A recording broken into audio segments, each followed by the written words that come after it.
Hey there, neighbor. I guess it's been a while, hasn't it? Well, after that last adventure, I figured I could use a bit of a break. But I'm back now, and I kind of want to ease my way into it. I don't want to take on anything too difficult for my first one back. Something short and simple. Definitely not something like a 60-hour RPG like Xenogears. Oh, fuck!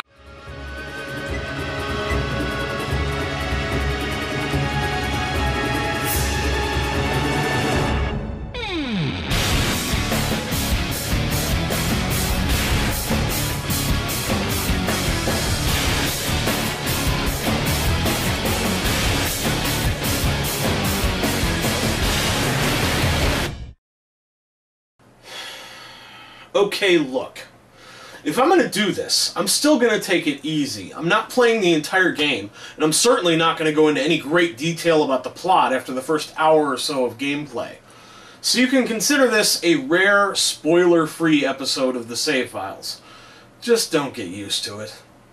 So, Xenogears came out in 1998, while Square was still flush with success from Final Fantasy VII, which is interesting considering Xenogears almost was Final Fantasy VII.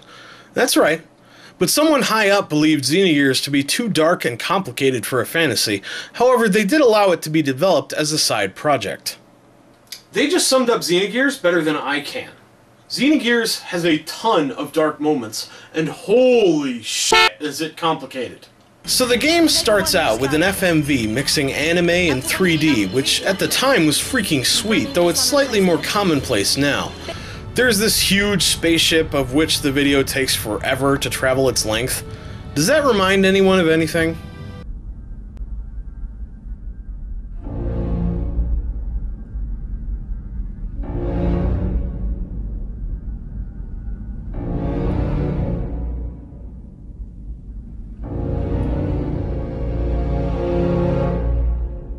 As soon as the camera reaches the bridge, something goes horrendously wrong and starts to take over the ship. The bridge crew tries everything they can think of, but they can't stop it, and the captain orders an evacuation. Unfortunately, they've forgotten that the whatever it is also has control of the ship's guns, and it shoots them all down. The captain then sets the self-destruct, and the ship explodes. The ship crashes on a nearby planet. Amidst the wreckage, there's a survivor, a girl with long purple hair who's also completely nude for absolutely no discernible reason. So this was all extremely interesting, but does it get explained in the game? If I recall correctly, yes it does.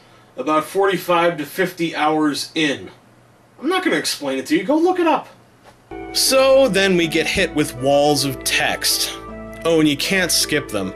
Getting through it as fast as possible still takes about 2 minutes. When I was younger, I had a lot more tolerance for this sort of thing. If you wanted a deep story, then a lot of reading was going to be required. That's simply not true anymore. So nowadays, a game with a ton of text in it is just going to fill my scrotum with sand. I don't know what that means. Finally, the walls of text disappear, and a small town is being attacked, which is how every RPG ever starts. And then you can see the carnage is being caused by giant robots striking martial arts poses. Our main character, Faye, is having a hard time keeping them down, and then...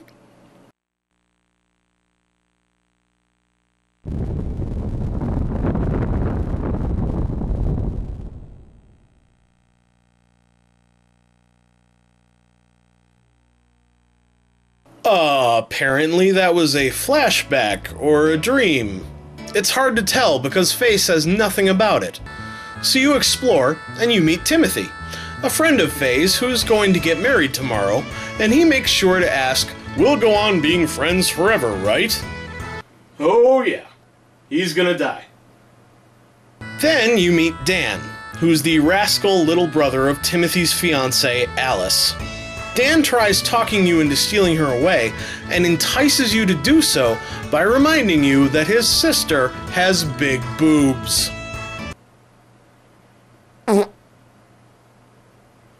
You tell the creepy little bastard to buzz off and meet Alice, who's just a wee bit smitten with Faye, even though she's getting married to Timothy, going so far as to ask, "Do you ever wonder if..."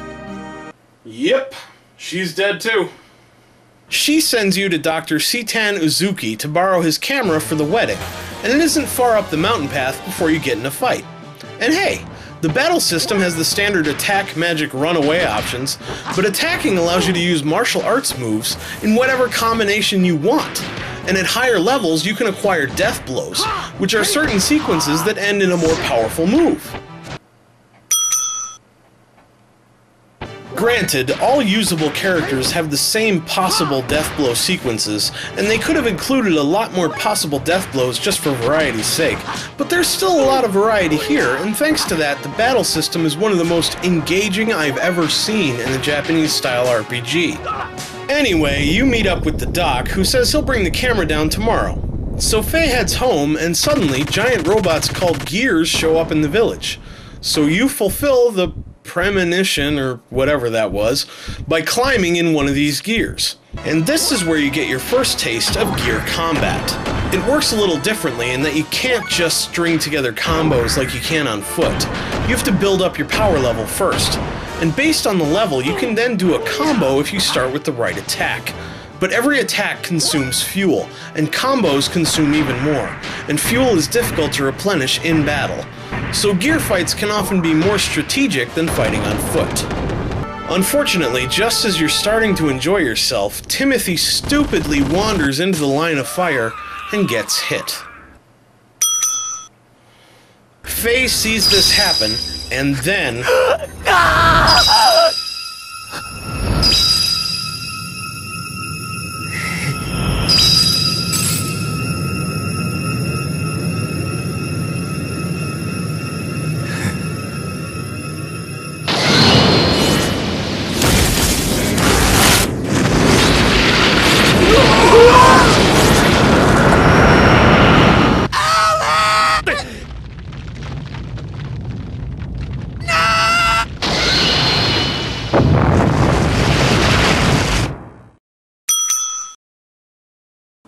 When Faye wakes up, he has no memory of what happened, but Dan flips out, and the other villagers are afraid of him.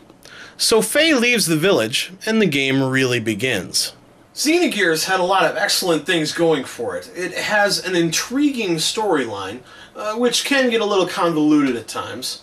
It's got a phenomenal soundtrack, great characters, and a sweet battle system. Yeah, the game can get a little verbose at times, but what I really remember about this game is how heavy it gets. There's a lot of really deep stuff in this game about identity, religion, and how humanity interacts with machines. There's motifs based on the works of Sigmund Freud, Carl Jung, and Friedrich Nietzsche. Theological concepts and devotional practices based on several world religions. This game has a habit of really making you think about a lot of scientific concepts and philosophies. The game can be an emotional roller coaster at times, but the game is simply loaded with ideas that have a tendency to stay with you well after the game's been shut off.